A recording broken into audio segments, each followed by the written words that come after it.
As we read the Bible, a person can barely read it without being filled with all kind of questions. I mean, how many times do you read through the Bible or read inside of a scripture and you just ask the question like, I wonder whatever happened. I wonder whatever resulted. I wonder what was the end story of everything that I just read about. And so what we find inside of the Bible is this question, at least I find it often, that I wonder. I wonder if Eve ever ate any more fruit. You know what I'm saying? Like, because she done messed it up one time. I wonder if Noah slept good in the rain. Like, I just wonder. I wonder if Jonah, after he was swallowed up by a fish, I wonder if he ever liked fish again. You know, like, I wonder these. I wonder if Jeremiah the prophet, I wonder if he ever had any friends. After Moses had this encounter with the burning bush, I wonder if this dude didn't avoid bushes for the rest of his life, you know, because I probably would have. I wonder if Jesus told jokes. I wonder if Peter ever tried to walk on water again, you know, like I wonder these things. I often wonder about the Apostle Paul. I wonder, you know, he didn't marry, but I wonder that if he would have asked, would a woman have married him, you know, like, or was there a reason, you know, like, I wonder these things. And so the Bible is full of snapshots of people encountering God, these God encounters, but it rarely records the end result. We rarely find out. And so what we're left with is we're left with wonder. If you would think about the woman who was caught in adultery when they were ready to stone her and had her back up against the wall, and when Jesus looks at these Pharisees and these Sadducees and these men, and when he looks at them and says, the person without sin, you be the first one to cast a stone, and all of a sudden they step back, you know, and she was caught and she was busted and she was an adulterer and she was a sinner and she did everything wrong, but then Jesus steps in and says, no. Have any of you sinned? What I wonder about her is I wonder when she got home, what did she say to her husband? You know, did she confront any of this? After the demonic man was delivered, you know, the man by which Jesus steps off the boat and he walks up to this man who's possessed, living in a cemetery, and approaches him and says, what's your name? And he says, my name's Legion. He has so many demons inside of him that he looks at him and says, we are many. My name is Legion. And he asks that, you know, if you're going to cast us out, let us go into the swine. So Jesus says, okay, for some reason, and the swine go, and they go and all drown themselves. I wonder what that guy did for a job after he was delivered. There's these things. What did he do? I wonder about Jairus' daughter. You know, when she was raised for the dead, I wonder if she ever found herself in a place in life by which she wished that she wasn't. When she was down and when she was out. There's all kind of questions, but there's nothing that really stirs up as many questions inside of me as does the birth of Christ. When we look at the Christmas story, we have the characters and they appear and disappear without a chance to ask them any questions. I mean, they're here and there. I wonder about the innkeeper who was too busy to take in God. I wonder if he ever learned who he turned away. You know, did he ever figure it out? I wonder about the wise men who followed the star. I wonder what it was like to worship a toddler. I wonder about the shepherds who were out in the field. I wonder when the angel appeared. I wonder if later on they ever found themselves whistling these angel tunes, you know, singing these songs. Joseph, man, I got all kind of questions about Joseph. He was daddy. Joseph, in not so many terms, is kind of like the grandfather of mankind. You know, if you look at it like that, because even though he didn't have nothing to do with them, he kind of raised them, you know, still all the same. But I got these questions for Joseph. Did you and Jesus ever arm wrestle? You know, like, did you ever win? You know, because, I mean, he's pretty strong, right? And so I wonder these, and I get this picture of Joseph on his knees praying. And I want to ask Joseph, did you ever come up for praying and see Jesus standing over you, staring, listening? You know, like, because he says he hears our prayers. And so I wonder these things. Whatever happened to Joseph? Where did he go? You find Joseph, and his role in Acts chapter 1 is so crucial that we expect to see him through the rest of the drama, through the rest of the New Testament. But with the exception of a short scene inside of Jerusalem with a 12-year-old Jesus, we don't see him anymore. And that's all that we find. The rest of his life is speculation. It's questions. But if I was going to ask Joseph any question, I would ask him about Bethlehem. I would ask him about the night at the stable.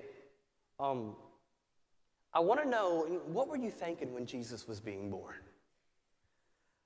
What was on your mind as your wife was giving birth to the Messiah? You know, I see Joseph, and you want to do all you can do. If you're a father and your wife's about to have a child, you want to get everything ready. I mean, because I've went through this 3 times, and just recently with my wife. And so you save the number to the doctor in your cell phone because you don't want to forget it, because you're not going to memorize it. You save the number to the hospital in your phone because you're supposed to call when you're on your way, and you're supposed to call the doctor. And I've came to find out that she ain't going to call. You know what I'm saying? Like in the back screaming or however it's going.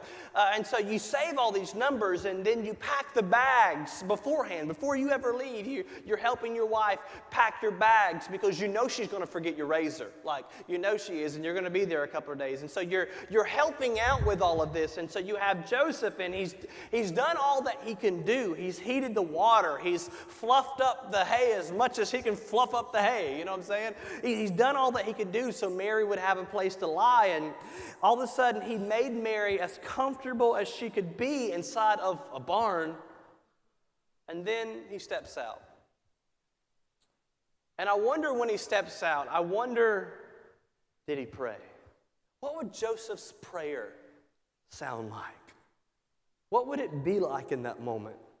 Because I've been through that circumstance by which you're having a child, and so many of us here, and so I doubt that Joseph was silent.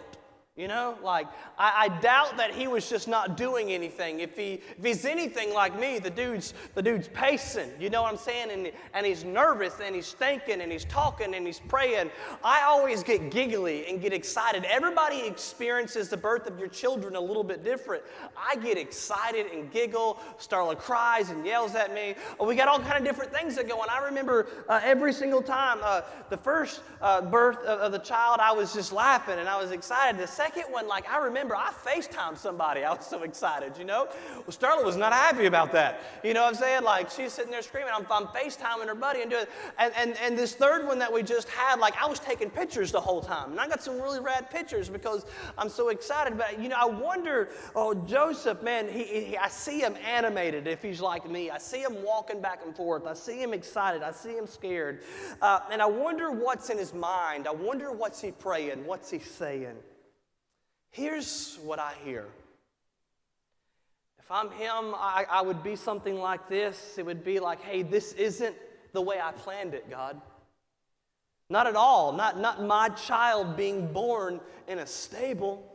My child being born in a barn. This isn't what I imagined. No, what I imagined is I imagined my family. I imagined my grandmothers. I imagined my neighbors being clustered outside the home. I imagined my friends being in the waiting room. I imagined them standing by our side. And I imagined as soon as the baby would come out and the infant would cry, that they would be a cheer amongst our family and amongst our friends, and excitement would fill the air because, you know, you sent an angel to me.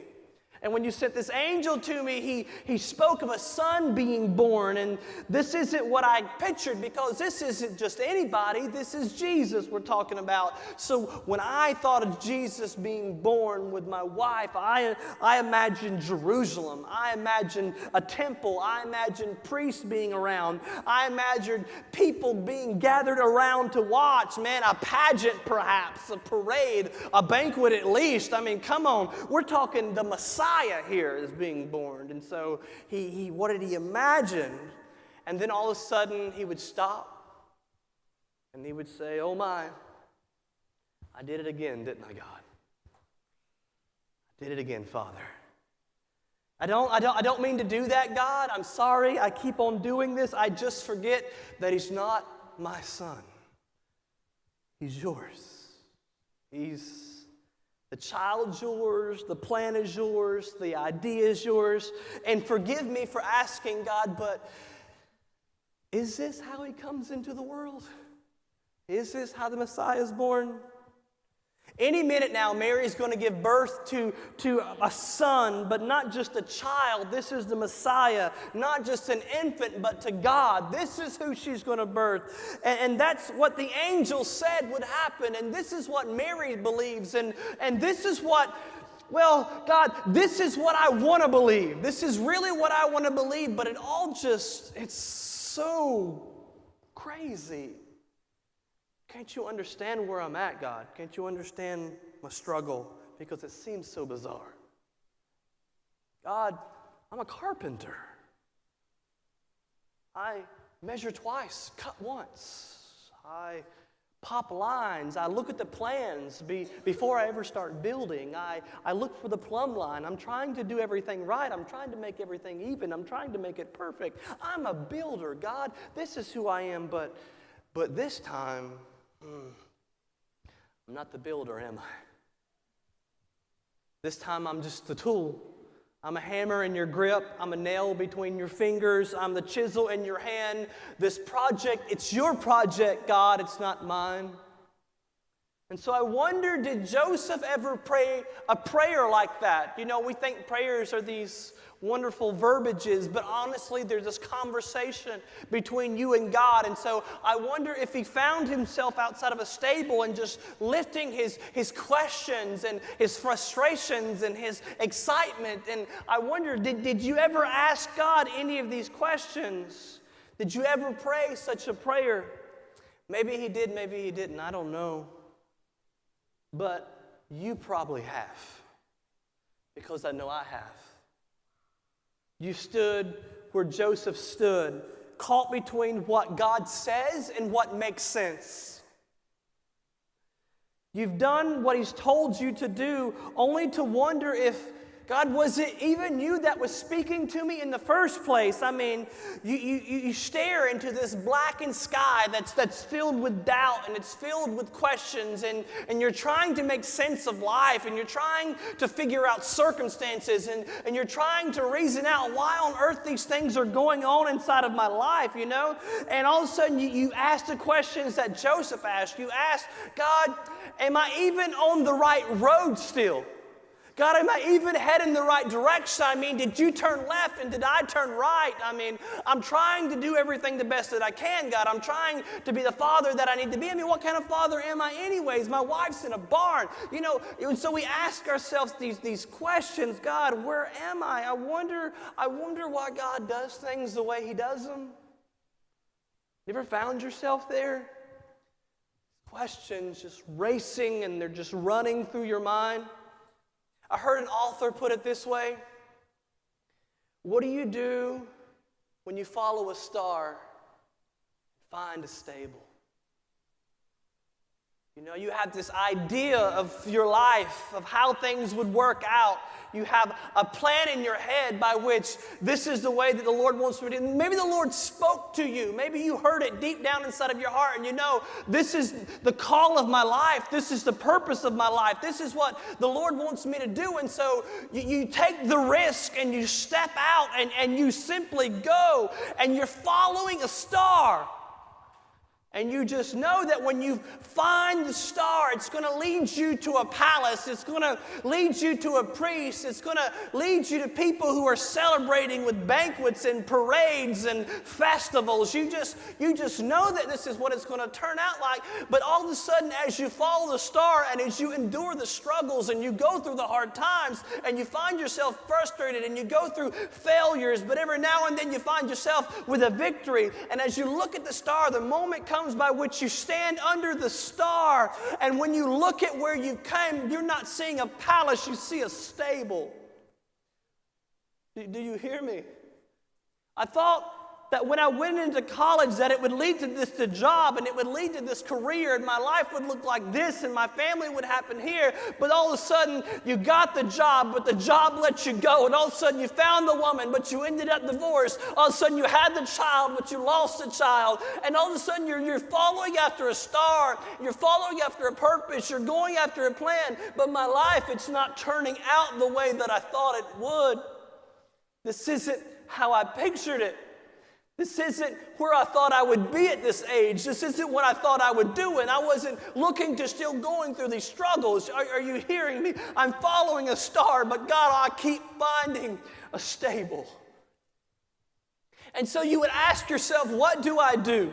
God, what do I do when I follow a star and find a stable? Well, what did Joseph do? Let me urge you to do what Joseph did. He simply obeyed. That's it. He was faithful. He was steadfast. He was obedient to God. He was obedient when the sky was dark. He was obedient when the sky was bright. He didn't let confusion disrupt his obedience. He didn't know everything, but he simply did what he did know. He worked with what he did have. He made happen what he could make happen. He shut down his business. He packed up his family. He packed up his house. He went to a new country. Why? Because that's what God said to do. That's it. He just simply was obedient to what God said. But in all of our wonders and all of our questions, there's one question that you never need to ask. There's something that you never need to doubt. Do we matter to God? Does God care? Does God still love His children? Through the small face of an infant swaddled with clothes, born in a manger, God looks into the world and says, absolutely I do. Absolutely you still matter to me. Absolutely you still have a purpose. And that little child grew up to be a man. And when that man grew up, he said, I definitely am concerned with my creation. I want to show you how much I love you. He showed us signs. He showed us wonders. He showed us miracles. He established that He was God, that He was the Messiah, that He was Yahweh. But He says, because I love you so much, I have to die. My sin must replace your sin. My death must replace your sin. And so He goes up to a cross. He's born, and God says, yes, I care. And He takes it all the way to a cross, and God says, I still care, and my promises are forever, and I will forgive you, and I will redeem you. He dies on a cross only to be risen again 3 days later, just like He said He would. And so when you find yourself at a place in life that you're following a star, but you find a stable, what do you do? Stay faithful. You don't give up. You don't quit. You don't bow down. You stay faithful. There's something about God being born that just radically blows my mind. Somebody come and play the piano. I'm going to try to keep it short. But when God gave us His Son, what He birthed into this world was living love. If you could look at it that way, literally, God birthed love to us. And love is the greatest of any force. It's the greatest of any power. It has the strength and the capacity and the ability to bring things back together, to make things happen, to make things new. If you could try to look up a definition in a picture and see what love was, you would see God standing there with His Son and His Holy Spirit, and you would see a living image of what love is. That's who Jesus is. But there's something so powerful about the love of Christ. An agape love, a love without reason, a love without rhyme, a love that does not give up, a love that does not quit, a love that does not stop. There's something so different about His love because this is the way love works. We try to make up a lot of different reasons. That's why we go different ways. But when love gets a hold of you, it never lets go. I like to say it this way, Jack. I like to say love binds. We believe that true love gives here. When you truly read the Gospels and begin to understand them and know that they're the truth, that you understand how much God loves you. And that love gave everything. Yes. And so we are too. But what love does is it binds itself to you. And so if you can get this image with me of love binds, what I see is that love walks into the room and it grabs a man or a woman by the collar and it refuses to let go. It says, I don't care where you take me. I don't care what you do. I don't care where we end up. I don't care what happens. I've come and encountered you. You've had an encounter with love, and I will not loosen my grip. I will not let you slip too far. I will not give up on you. It binds itself to you. It molds itself to you. It makes itself into you. It's love, and it's binding with you. I can prove it. It's amazing how love changes things. If love can take an insignificant object and it can make something significant out of it. I think that's the gospel. That it takes somebody who is simply a sinner and he makes something marvelous out of them. But let's take something at your home. Let's say you go and you got a special gift that was given to you by your grandfather. You got a coffee cup. You got a car. You got a gun. You got something. You know what that was? It's simply something that was made inside of a manufacturer somewhere, probably China, and it made its way here, and you found yourself with it, and it's just an object. But over time, because of the person that gave it to you, and because of what it meant to you, all of a sudden an object that meant nothing is now sentimental. What happened? Love bound itself to it.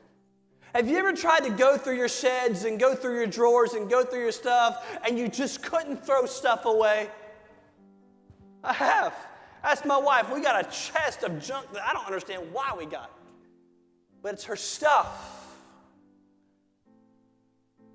And so creation is born. God sends His Son to bind Himself with all creation. He said, look, we tried this once and I don't like the way it's working. I want a better way. And so I'm going to send my Son into this world and He's going to bind Himself with you.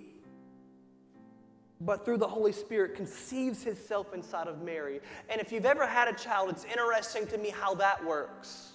Because as soon as a baby comes out, the mother is infatuated with it. She is in love with it. It has literally already bound itself to her. But if you're like me, maybe I'm weird, I don't know. It took me a little while to get the bond that she already had. But it came, and it bound itself to her, and it bound itself to me. Creation comes. And then Jesus sends a son to be born into a stable. And then He says, if you will just see me, and if you'll just hear me, and if you'll just believe in me, it may take you a little while. You may do some things you shouldn't have done and go places you shouldn't have gone. But I'm going to tell you, if you give me a moment and if you'll listen to me, I will bind myself to you. And you know what I love about love is that it doesn't come alone. When love comes down, all of a sudden it brings with it two friends. And it said the first friend is it brings mercy. Love brings with it mercy. And what is mercy? Mercy says, I'm not going to give you what you deserve. You were a sinner. You have done this. You have screwed up. You have cheated on your wife. You have done this to your kids. You have lied at your job. You have gone through these emotions. You have gone through these things. And you do deserve to die. But that's not why I came. I came to bring mercy, to give you a chance. Jesus is all about that second chance. And not only does mercy come into the room with it, but it has another friend called grace. And grace says, not only will I not give you what you deserve, but I'm going to give you what you don't deserve. I'm going to give you an opportunity to be made right. I'm going to give you an opportunity for a new day. I'm going to give you an opportunity to be the mother you always wanted to be, the father you always wanted to be, the husband you always wanted to be, the worker you always wanted to be, the one who pursued. God, I know you messed up and I know you didn't do it right, but I have bound myself to you. And no matter where you take me, if you take me into hell, if you take me into sin, if you take me into problems, if you take me into disgust, I will go as low as you will go, but I promise you, you can't get so low that I can't pick you back up and take you to the person that I've made you to be. It's love, and it's bound to humanity. It's born in a manger. And it says, please, I'm calling for you. I always get the picture of the prodigal son. It's my favorite story.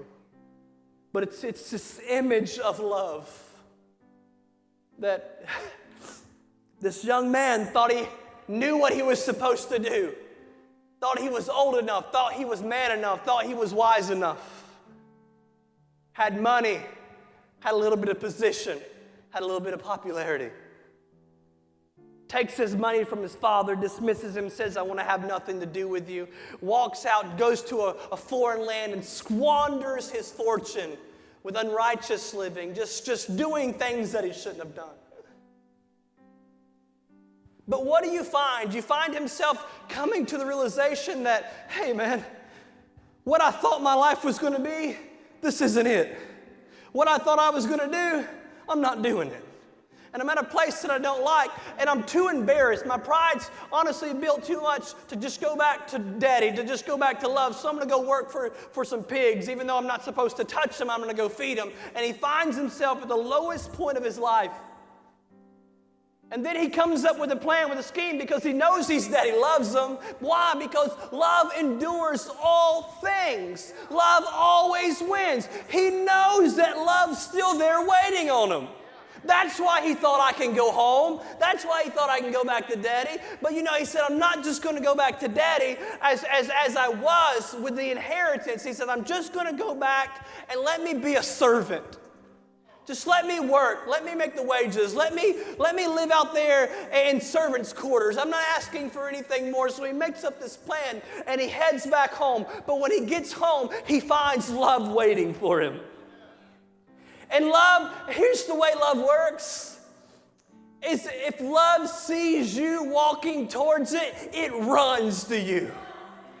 And so the father, standing on the porch, takes off running because he says, I see my boy in the distance. And so he takes off running to his boy. He wraps his arms around him, around the filth, around the sin, around the disgust, around the shame, around everything he shouldn't have ever done, around him despising his name. He takes that, he wraps his arms around him and says, son, I forgive you. Son, come back home. And he says, daddy, no, just let me come back as a servant. He said, you forgot who I am. I am the Redeemer of all things. I'm the man who makes all things new. You were dead, but now you're alive. So we're not going through all of that. Take off your coat. Take off your shoes. Take a bath. Put a ring on your finger. I ain't going to shame your name. You might have shamed mine, but I ain't going to shame yours. That ain't how this thing's going to work. I'm going to redeem you. He wraps his arms around his son. He calls his servants. He says, kill the fatted calf, which is the best and the greatest. We're about to have us a banquet up in here because my boy who is lost is found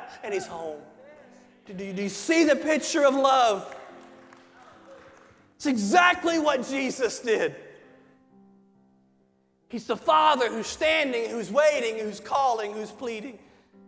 He says, I'm going to go. I'm going to be born into the world that I created so that creation has a chance. Because that's how much I love them. That's how much I want them. That's how much they need me. And so we find ourselves here today. Maybe you're not off in sin, but maybe you're just following a star, but you found a stable and you're frustrated. Or maybe you are. Maybe you have slipped away. Maybe you're not following Christ at this point in your life. Maybe you've never followed him. But today's the day to make things right. Today, God extends love, grace, mercy, and let hope fill your life again. I believe that every single person, if you would allow the Holy Spirit, you will not walk out of these doors the same way you walked in. If you allow Him to pour Himself into you, if you allow Him to forgive you, if you allow Him to restore you, you got a chance. You're going to have to walk a tough road probably to get everything right in your life, but hey, you don't give up, you stay faithful.